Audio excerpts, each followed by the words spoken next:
Welcome to History Comes Alive, the podcast that takes you on a deep dive into a new historical topic every episode. Join us as we explore the nuances of historical events you probably didn't learn about in school. Here's your host, Jeff Nichols.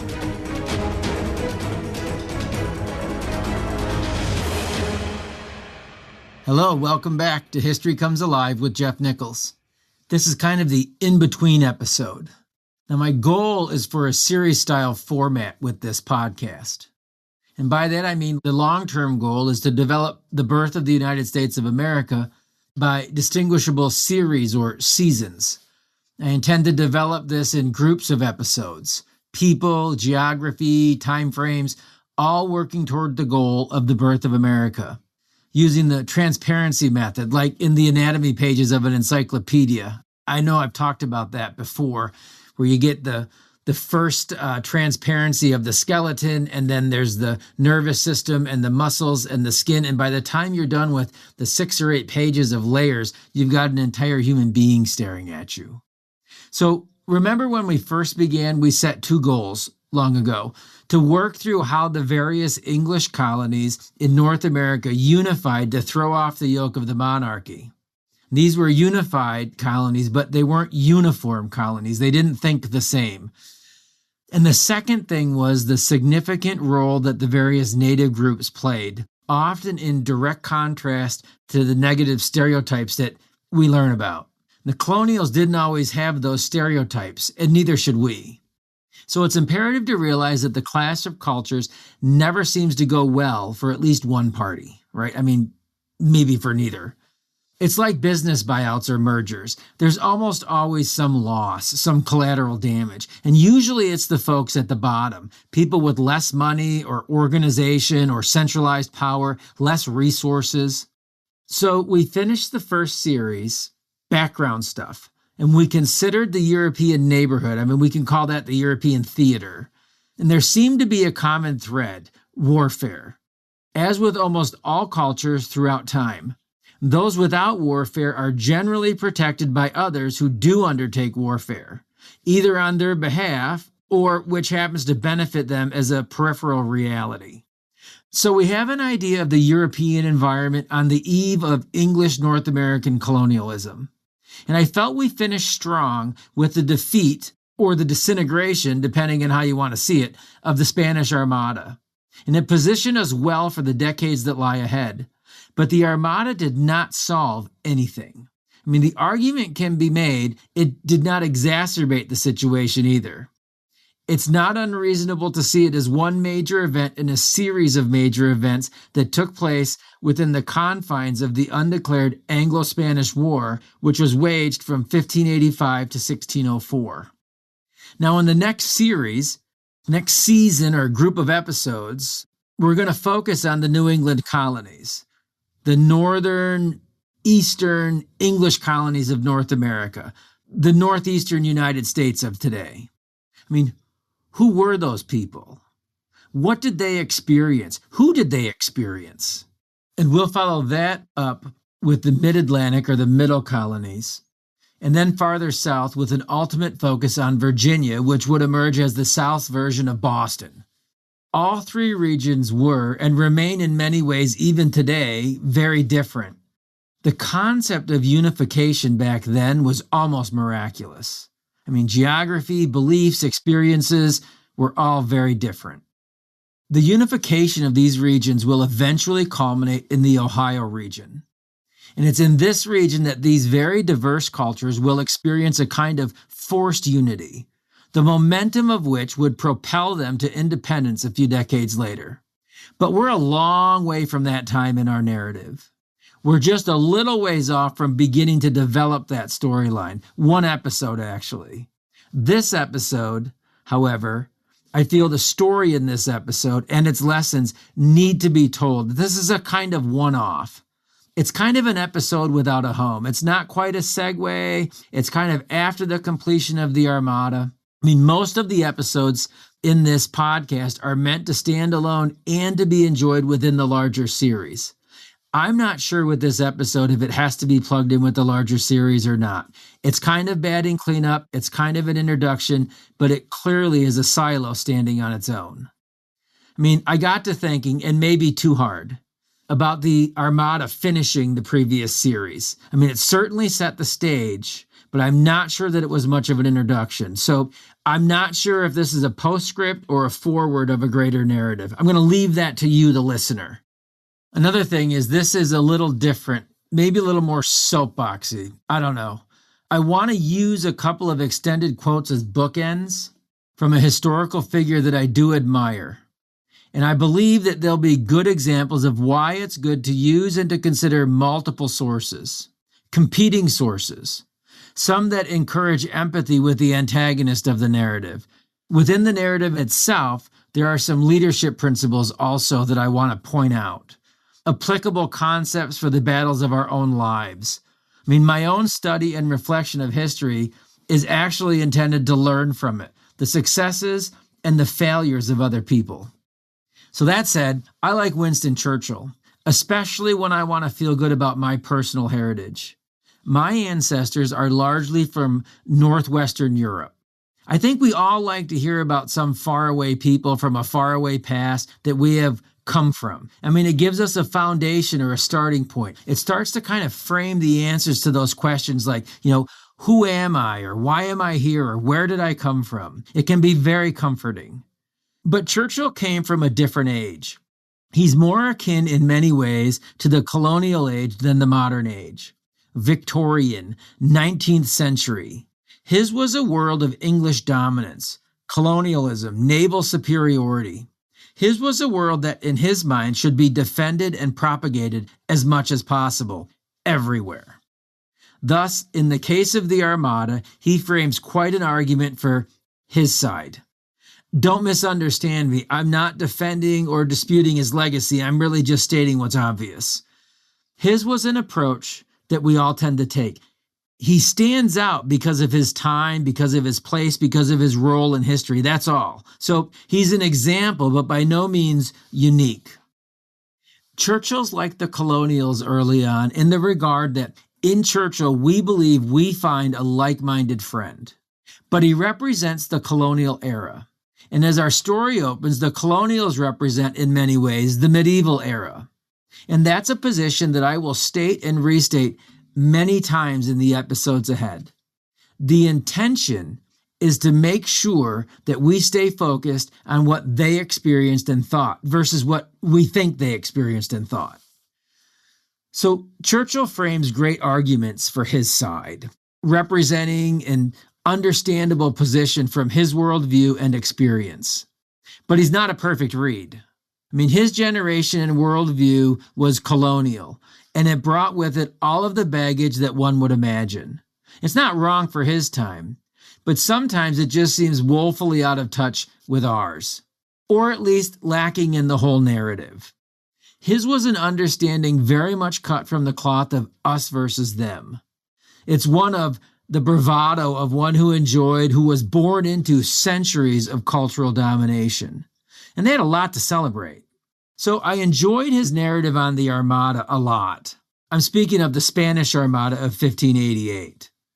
But there were many armadas. Did you know that? You may not know if you only read Churchill.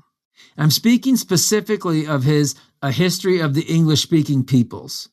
Now, my edition is 4 volumes. It's quite a work. It's a really good source from a framer's point of view.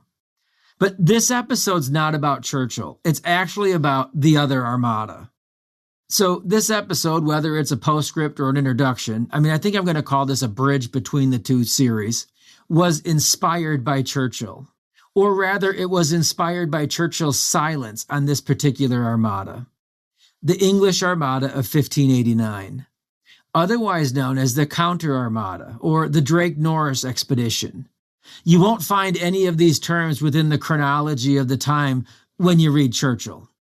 So today, using quotes from Churchill as bookends, I want to accomplish a few things.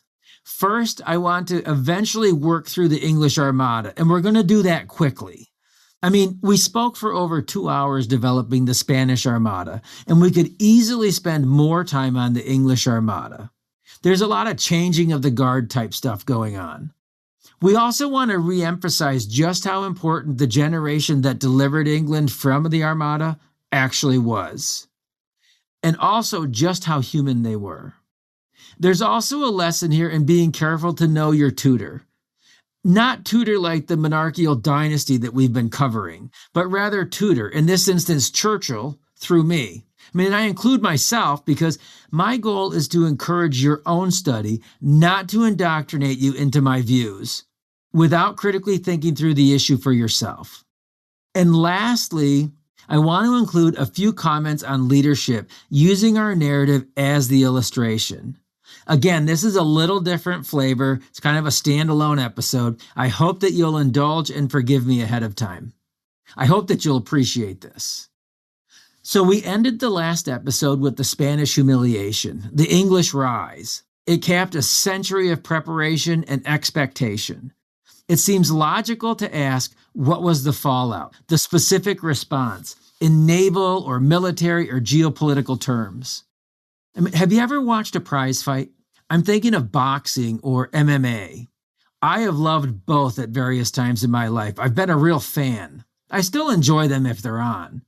But one thing I noticed, as has everybody else that's a fan, that being a champ, especially of significance, requires a killer instinct. It's not always about winning every fight. It's about knowing how to win with the skills that you have. Some very talented fighters have never won the title, and some suspect fighters have. Some with tremendous flaws have overcome. Some are found out and some are exposed. I remember the absolute thrill that I used to get watching Mike Tyson just destroy men. I mean, they would crumple under the sheer force of his punch. I always remember the excitement when guys like Evander Holyfield would stand and actually box Mike Tyson. Both scenarios were awesome to watch because you knew you were watching greatness. You were watching power and skill and strategy. And I also used to really like watching Chuck Liddell in the MMA. Chuck seemed to like pain more than most people. He liked pain. And he could really dish it out too. His brand of fighting was brutal. The whole sport is. I mean, I get that. But he stood out at that time, at least to me. And it was a real pleasure watching him. And then Rampage Jackson came along, and he just seemed to have Chuck's number. He fought him better than other people did. Watching those two in their respective sports and primes can feed the soul of a fighter, even an armchair fighter like myself. I mean, they make you want to watch. Love them or hate them, fans of the sport can feel compelled to watch them. Their fights can be as alluring as the rubbernecker you see on the highway. You know, those accidents you go past, you know it's going to be messy, but you've just got to look. It's in these men that we see what I consider common or necessary traits of leadership. Big picture ideals. These guys wanted to be the champs. That's the big picture. A realistic approach. Each one used his specific skill sets. He was not unreasonable about what he could do or not do. And they were strategic. They planned what they wanted to accomplish. So they saw the big picture goal. They were realistic with what they had to work with, and they were strategic with what they had. Each of these men, actually all four that we're talking about, forced their opponents to take away what they did well.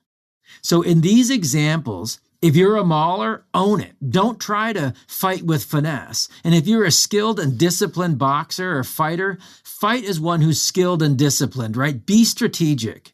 Because oftentimes failure comes from losing sight of one or all of these necessary considerations. You know, it was Steve Jobs that said something like, it doesn't make sense to hire smart people and tell them what to do. We hire smart people so they can tell us what to do. I mean, Steve Jobs had the big picture in mind, and he understood his need realistically. And he was strategic, so he found people that could get him to where he wanted to go with his big picture goal. England had that spirit, the spirit of a destined champion, especially after the Armada. Remember, during the battle, they had begun to taunt the Spanish champs. And when they emerged the victors, they now had a real, genuine bravado. That's when things can get dangerous, as most champions eventually become all too well aware of. When you reach the summit, there's only one direction that you can go. So in life, enjoy the peaks, right? Bask in them, revel, but stay focused and stay in your lane, as they say nowadays. It's easier to say than to do, right? I mean, once you experience success, it's natural to want more. But the same world still exists. It still has to be dealt with. The same dangers and threats still exist. And if you've experienced success, you know this. You may go from unknown and unconsidered to a target, right? People may begin to emulate your success and style, but they're also going to begin to devise how to defeat it. And you can run the risk of failing to recognize the warning signs of your own impending loss.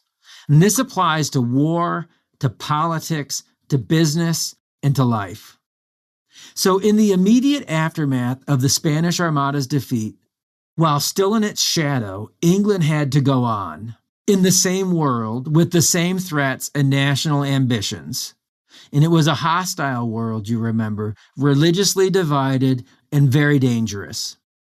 So the question in the Englishman's mind was, what would it be like to actually crush Spain, not just repel them? And they attempted to do just that. In the immediate aftermath, in a direct response to, meant as an exclamation point, the English launched an ill-fated armada of their own. It was a joint venture. It was backed and partially supported by the monarch and the United Provinces and private financiers. You know, sometimes it's best to let sleeping dogs lie, to let things alone, even tenuous things. So, decades of buildup, English naval preparation, English antagonism of Spain, English monarchical acceptance and support of Protestants who are not Anglican. Now keep your eyes on this brewing situation because it will quickly become a point of friction when the immediate Spanish threat dissipates about 20 years from now, especially when it comes to North America in our next episode.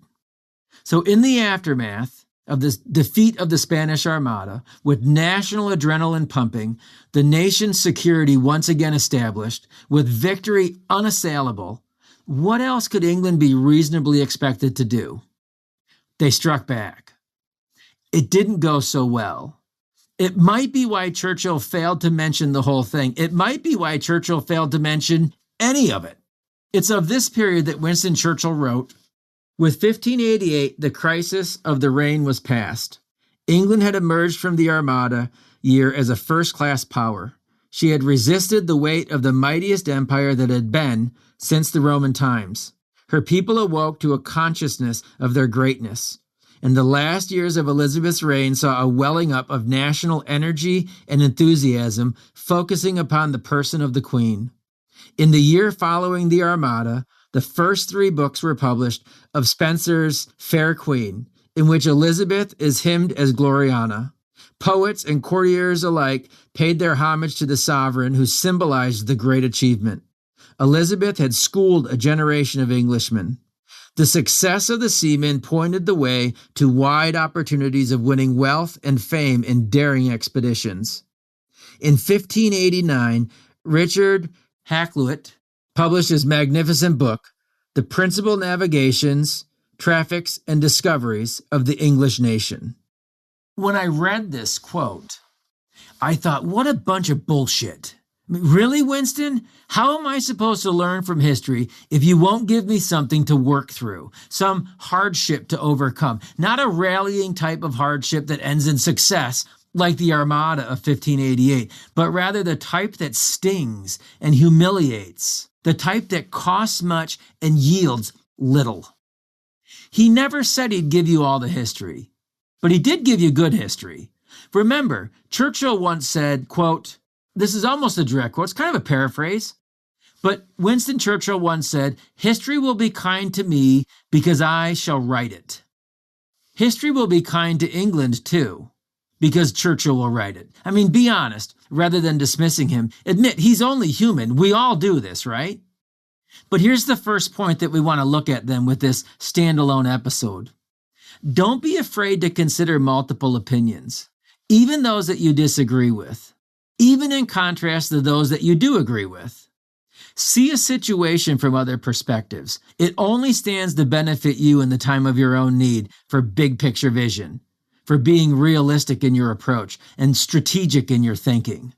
I worked for a large international company in sales for a while, and we used to have these regional sales meetings where there'd be literally 150 people there. And they generally would kind of have, I'll label it myself, kind of the anatomy of a sale, right? So they would have these large strategic corporate sales, large sales teams would have been involved in multi-million-dollar deals over the course of multiple years.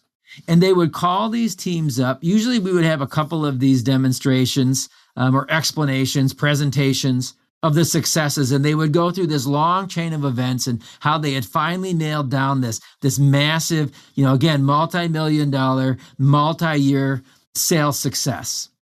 And I always found those to be interesting, but one thing that they did that I really appreciated, they always had one failure presentation. And, hats off to the folks that had to give that, right? Nobody wants to be the one in the room that says, hey, we lost a $30 million sale. But they would have one of these presentations where the folks would get up and they would walk you through in the same process as those who had been successful. And they would walk you through where they thought they lost the sale. Where did the failure begin and how did it spiral out of control? And they would do that not to humiliate the folks because we're all human. Everybody had failed at something, right? They did that so that we could begin to look at the anatomy of this and digest what a failure looked like so that we're prepared when we see this happening in the future. It's kind of like this rah-rah reality type of meeting. So along that line, there's always this famous quote that I like to use. You'll probably hear me use this a lot. To the victor go the spoils. Or like here with Winston Churchill, to the framers go the storyline, right? I mean, the guy that can frame the story first, most compellingly to the biggest audience is probably going to do pretty well. But it does go hand in hand with to the victor go the spoils. I mean, that's a quote that's credited to Andrew Jackson, and he fits the bill on that, but he didn't say it. That was probably said by a Jackson ally, New York Governor William Marcy in 1828. And it was an explanation as to why Jackson would be handing out offices and appointments to his supporters. I mean, let's face it, politics is a blood sport in and of itself. Politics in America can be very bloody, and politics in New York State can be worse than average, right? I mean, look up Tammany Hall, do a little study on your own. I'm not talking about all-out coup or civil war, but I'm talking about the crushing advancement within the established system of one's ambitions over the established protocol. It's nasty. Dictators and dictatorships, by comparison, they're a lot cleaner and easier. So what was actually accredited to Marcy was, when they're contending for victory, they avow their intention of enjoying the fruits of it. They see nothing wrong in the rule that to the victor belong the spoils. And Jackson did employ that concept in its fullest. I mean, can you say kitchen cabinet? But that's the same kind of approach that Churchill did with the English follow-up to their success against the Spanish Armada. The spoils, quote unquote, of the victory, hundreds of years earlier, were a complete dismissal of it, of the failure. It's a complete dismissal. It's a framing of that time like the English Armada never happened. So while Richard Hakluyt, Hakluyt, was publishing, quote, the principal navigations, traffics, and discoveries of the English nation, a compilation of English navigators telling their fantastic exploits, no doubt to an adoring national audience, there was another literary work, and this by a self-proclaimed, quote-unquote, anonymous participant, although there are some guesses as to who that might have been, of the English Armada, titled A True Copy of a Discourse Written by a Gentleman Employed in the Late Voyage of Spain and Portugal. Did you get that? Well, we have a national rah-rah volume coming out about all of the exploits of English navigation. There was another literary work at the same time by a self-proclaimed anonymous participant of the English Armada titled, quote, A True Copy of a Discourse Written by a Gentleman Employed in the Late Voyage of Spain in Portugal. It's a work believed in design to cover up the sheer enormity of the defeat that England was handed. I mean, to the victor belonged the spoils, and the framers the storyline, right? So there were other attempts at that time also to minimize the absolute destruction. So back to our story. That's why you haven't heard a lot about it usually, but back to our story. This endeavor experienced all of the tragedy the Spanish had the prior year. Poor planning, poor and diminished provisions, poor leadership, or at least poor on-the-spot decisions, overconfident expectations of the minority's desire to help. And by minority, I mean in this case, the Portuguese people that had been ruled by the Spanish since 1580. You remember, Phillips had annexed Portugal in part for their shipbuilding ability in an effort to prepare for the invasion of England.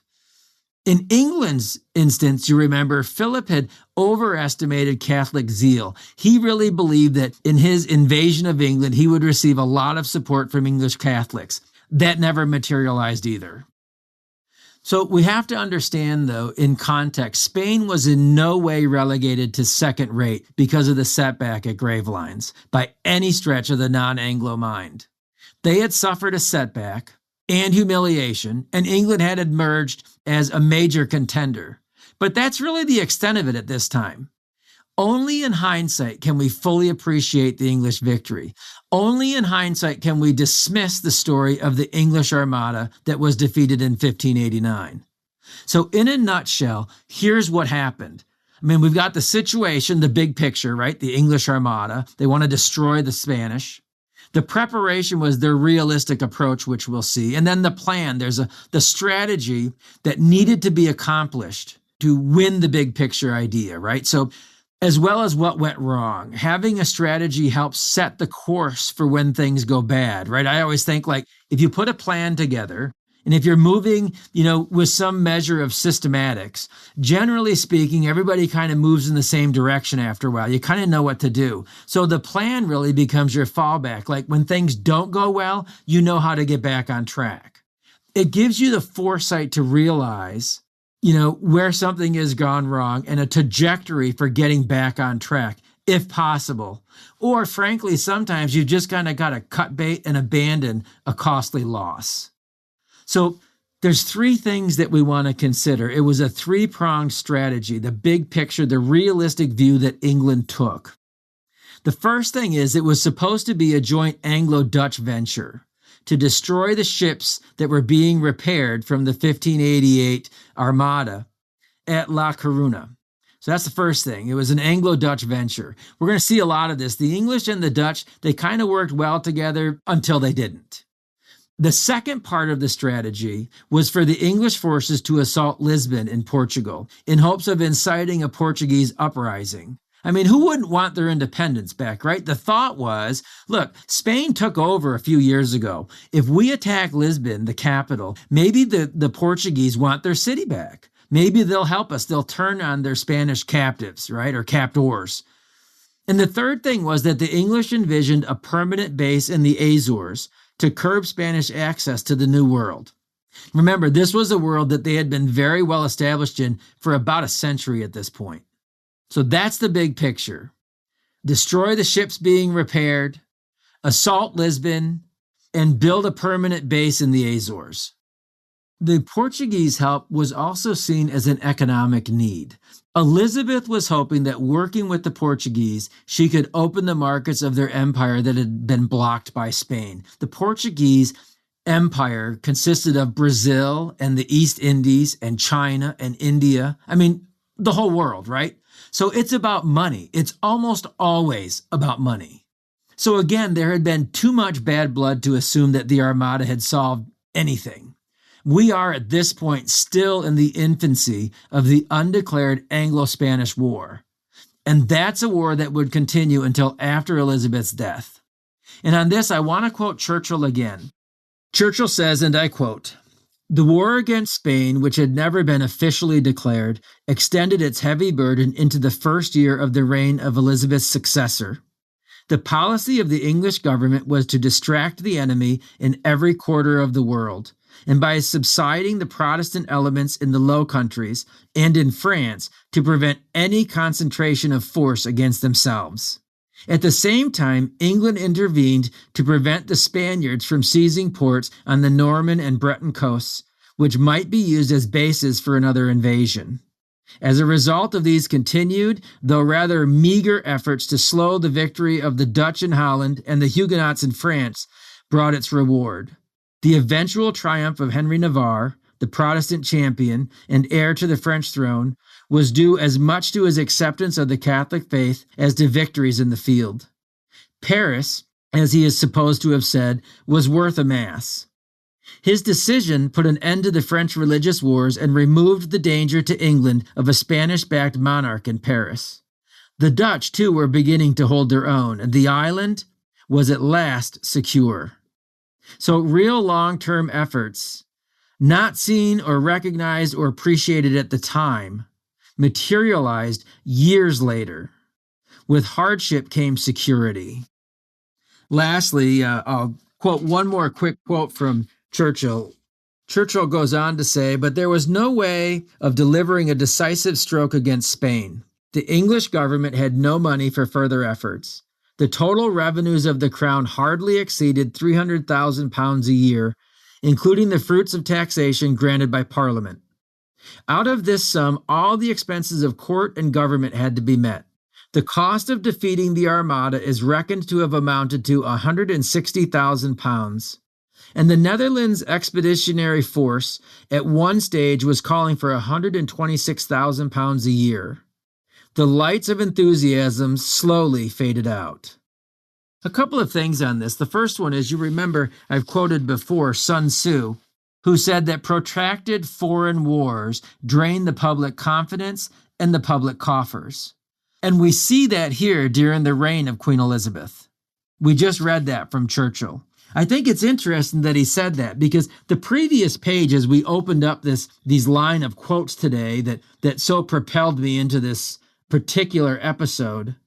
You remember Churchill, we just read a few minutes ago, with 1588, the crisis of the reign was past. England had emerged from the Armada year as a first-class power. She had resisted the weight of the mightiest empire that had been seen since Roman times. Her people awoke to a consciousness of their greatness. And the last years of Elizabeth's reign saw a welling up of national energy and enthusiasm, focusing upon the person of the Queen. Interesting. Her people awoke to a consciousness of their greatness, and the last years of Elizabeth's reign saw a welling up of national energy and enthusiasm, focusing upon the person of the Queen. It's interesting, isn't it? They seem like almost two different accounts from Churchill. But again, England had been fighting a lot of wars.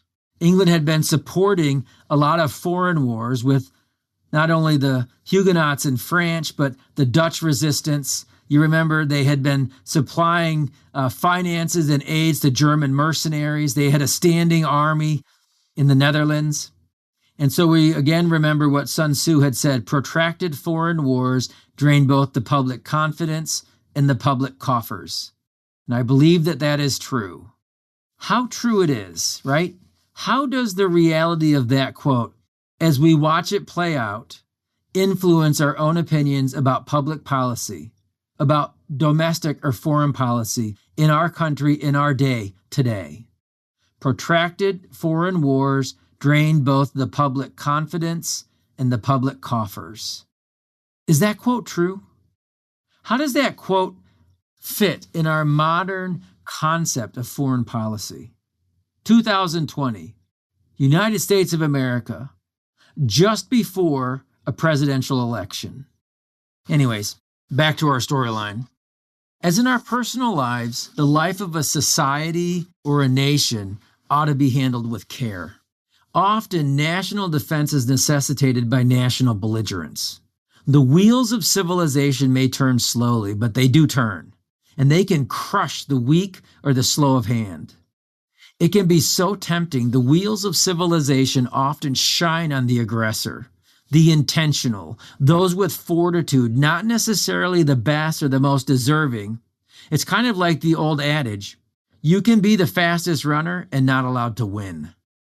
So the Drake-Norris expedition was named after two of its leaders, Francis Drake and John Norris. The Queen's favorite, Robert Devereux, was there also, and the Prior of Credo. He's the supposed rightful king of Portugal, the one that Spain had displaced. The English fleet and manpower would dwarf the targeted Spanish cities. The goal was a knockout punch, like a Mike Tyson or a Chuck Liddell punch.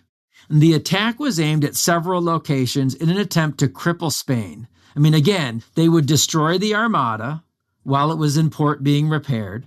They would separate Portugal from Spain, and they would establish a permanent base in the Azores to further and consistently disrupt Spanish ambitions. That's a very industrious, very aggressive plan. And from the start, there were so many similarities that the Spanish Armada faced in 1588. It's almost like a mirror image. It's like, from our contemporary vantage point, you want to yell, "Look out," or "Stop, danger." It's also like before Spain became aware of the attack and would prepare. They would get up to speed where they needed to. So to start, the fleet took longer to assemble than had been planned, and so they sailed late in the season. Weather would be a factor. And the supplies were greatly diminished by the 23,000 men before they even sailed. And the Dutch, for their part, were not able to fully supply the help that they had planned on supplying. And many of the Englishmen were green and simply inexperienced. The expedition lacked both siege guns and cavalry. Now, how do you invade without siege guns and cavalry? They had the wrong weaponry. It's almost as bad as taking a knife to a gunfight, as we'll see. Do you see a reflection of the past here? Why didn't they see this? Weather was going to be a factor. The provisions were running low. They didn't have the right weapons. They didn't have the right gear. They didn't have all of the ships they thought they would have. But it seems like a common human trait. Good leaders that think big and think realistically, that think strategically, even those leaders forget basic principles when overcome with emotion and sentiment. And so they did. Men like Drake and Hawkins and Devereux. At La Coruna, in the beginning, things did seem to get off to a pretty good start, despite the setbacks. The first thing is they had intended to hit Santander, which had actually more ships being repaired, but weather prevented that. So they ended up at La Coruna. Coruna was virtually undefended, but they would get sidetracked. That may have been a key factor for what happened later. Inexperience can cut both ways.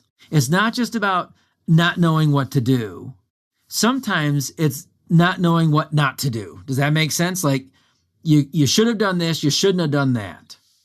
Also, inexperience can really limit you in how to spend and how to preserve your resources, including the human capital of fighting men. It's also a good check for leadership, what to allow and what to avoid. Control and discipline have to be maintained at all times. Having the foresight to head off a disaster through your discernment and past experiences is imperative. Many of the few Spanish vessels that were available for defense were quickly destroyed by Drake. The land invasion of Coruna, undertaken by Norris, took the lower town easily. So far so good. There's hundreds of Spanish people dead, and the plunder was okay. The victory seemed pretty easy, at least early on, but it was distracting. And again, weather would play a part. It turned windy, and so that prevented the English fleet from leaving. It provoked a protracted assault on the upper town, however, on land. So that you have a lower town and an upper. The lower town fell pretty easily, but the upper town did not fall. There weren't very many soldiers available, but everyone got involved defending the homeland. So this is where the best laid plans of mice and men revealed themselves for what they were.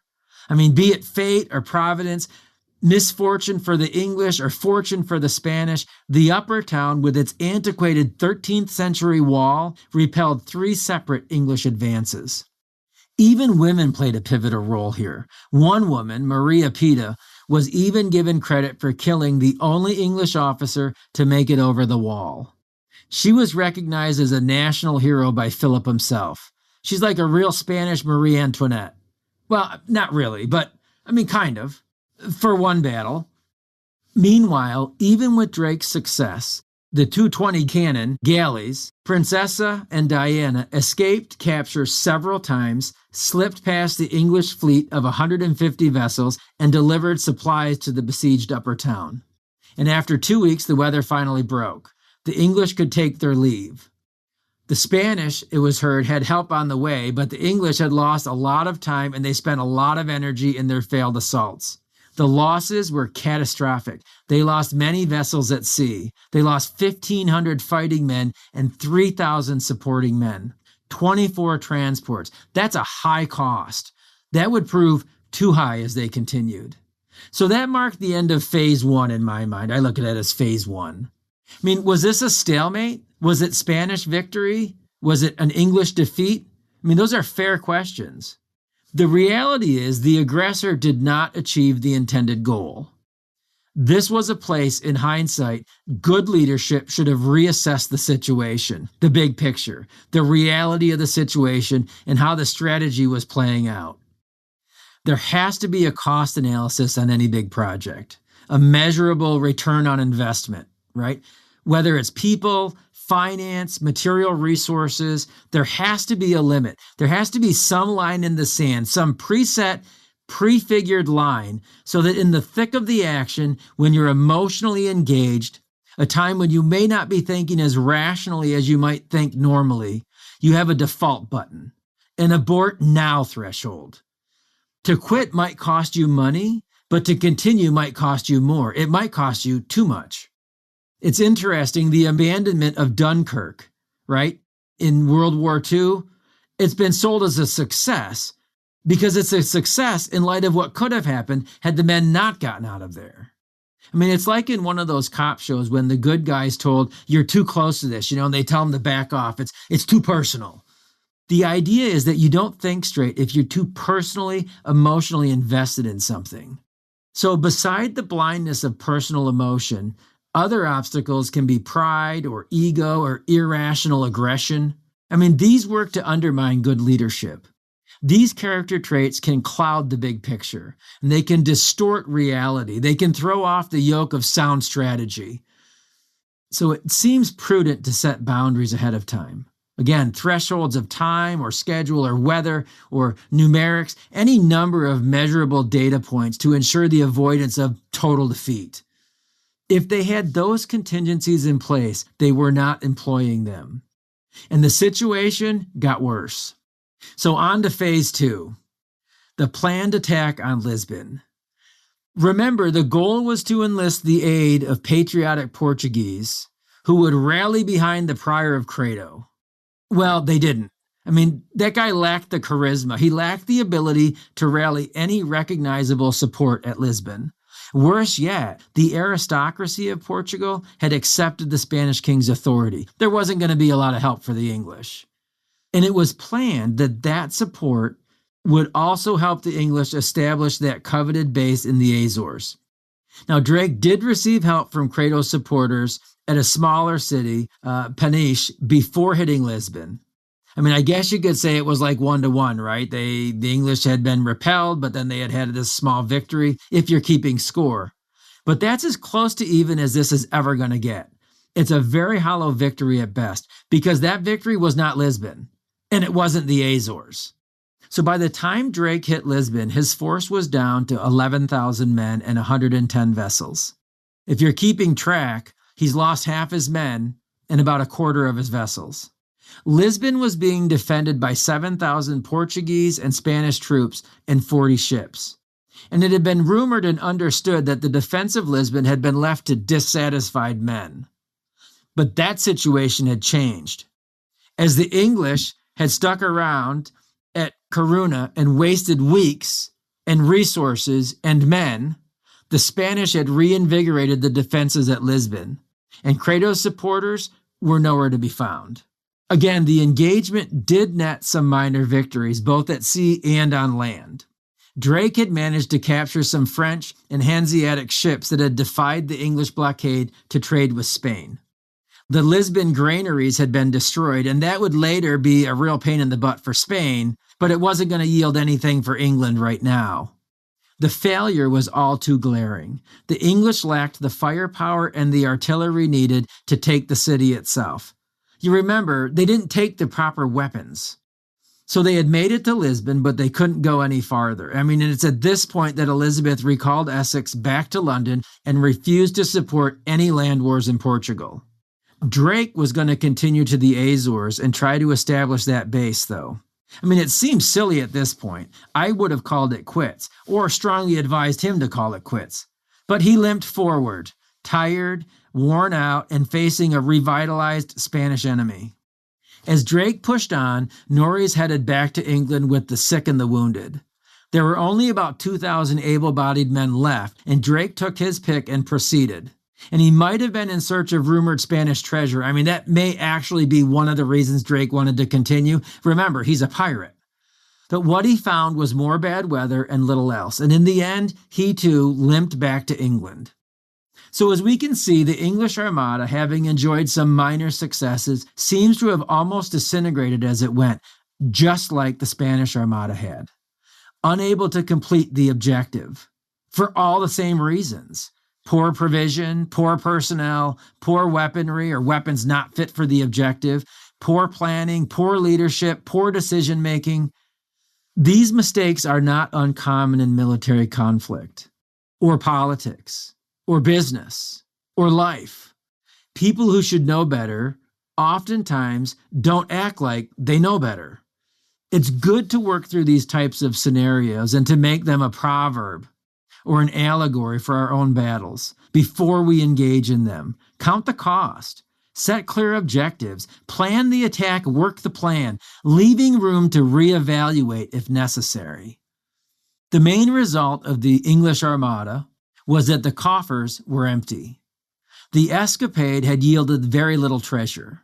Of the original 23,000 plus men who began the voyage, between 11 and 15,000 were lost or disabled. 40 of the 150 vessels were lost. By contrast, Spain lost about 900 men, either dead or wounded. That's impressive. I mean, frankly, this was a very lopsided defeat. What makes the Spanish victory more compelling to me at this point is to recognize that they were also fighting the French and the United Provinces at the same time. I mean, Spain really is an unappreciated powerhouse of this time in history. Now, there would be many more encounters between these two nations, 1592, 1596, 1597, before the Treaty of London in 1604, and that would be made by Elizabeth's successor, the Stuart James I. Looking back over the 16th century, it's safe to say that the English had had a good run. Maybe too good. Maybe this humiliation was necessary. I mean, no doubt this experience would also add to the national skill sets. And again, I said we were going to use Churchill as bookends, and so we will. I want to read just one or two more quotes from Winston Churchill on this. Again, it's funny. I've quoted Winston Churchill, I think 5 times in this episode, and he didn't even talk about the English Armada. But of this time, Churchill says, in 1595, Raleigh, Walter Raleigh, again tried his hand, this time in search of El Dorado in Guyana, but his expedition brought no profits home. At the same time, Drake and the veteran Hawkins, now in his 60s, set out on a last voyage. Hawkins fell ill, and as his fleet was anchoring off Puerto Rico, he died in his cabin. Drake, cast down by the death of his old patron, sailed on to attack the rich city of Panama. With a dash of his former spirit, he swept into the bay of Nombre de Dios, but conditions were now very different. The early days had gone forever. Spanish government in the New World was well equipped and well armed. The raid was beaten off. The English fleet put out to sea, and in January 1596, Francis Drake, having assumed his armor to meet death like a soldier, expired in his ship. Interesting. Out with the old, in with the new. The death of Francis Drake marked the end of an age, but it marked the introduction of a new age. New leadership. New goals, new Goliaths to face, and dragons to slay. Lastly, again, the bookend of Winston Churchill. who, again, oddly enough, contributed almost nothing to the core of this episode because he didn't write about it. Winston Churchill says this: "Victory over Spain was the most shining achievement of Elizabeth's reign, but by no means the only one. The repulse of the Armada had subdued religious dissension at home. Events which had swung England towards Puritanism, while the Catholic danger was impending, swung her back to the Anglican settlement when the peril vanished in the smoke of the burning Armada at Gravelines. A few months later, in a sermon at St. Paul's Cross, Richard Bancroft, who was later to be Archbishop of Canterbury, attacked the Puritan theme with the confidence of a man who was convinced that the Anglican Church was not a political contrivance, but a divine institution. He took the only line on which the defense of the church could be sustained with an enthusiasm equal to that of its assailants. It was not, quote, the religion set forth by her majesty, unquote, but the church of the apostles, still subsisting by virtue of the episcopal succession. But Bancroft saw also that to maintain the cause of a better type of clergy was needed, men of solid learning, and such he set himself to provide. If he had lived, Clarendon wrote a century later, he would quickly have extinguished all that fire in England which had been kindled at Geneva. But the fire was still dangerously smoldering when Elizabeth died." We're going to find as that we move into the next series just how true this statement is by Winston Churchill. Once secured from without, there would finally be a reckoning from within England. And as I've said many times, Anglicanism is not Protestantism. It's not Puritanism. They shared a national identity and an existential threat, but they were not one and the same. Elizabeth had not liked partisan doctrine, but Elizabeth was an exception, not a rule. Not then, and frankly, not now. The same Protestants who had been a real benefit to England would challenge the establishment. They would challenge the Anglican Church, and the establishment would defend itself. And these groups would find it difficult to live together. They would vie for control, at one point leading to civil war. The Stuarts, for their part, would be put in a tough spot, but they would also pour gas and light the match. These two groups would not get along, and this tension would serve as a major impetus for the colonial establishment in the New World, as we'll see. Next episode, we'll meet a new cast of characters that will help to carry us forward about 100 years. I do hope that you'll come back. I hope our time together has been a benefit. I hope you find application. And once again, I hope we've helped history to come alive. Thanks for listening to History Comes Alive. We hope today's episode has given you valuable new information and inspired you to dive even deeper. Don't forget to check out Jeff's website, historywithjeff.com, and engage with Jeff across all your favorite social media platforms at History with Jeff. Join us next time as more history comes alive.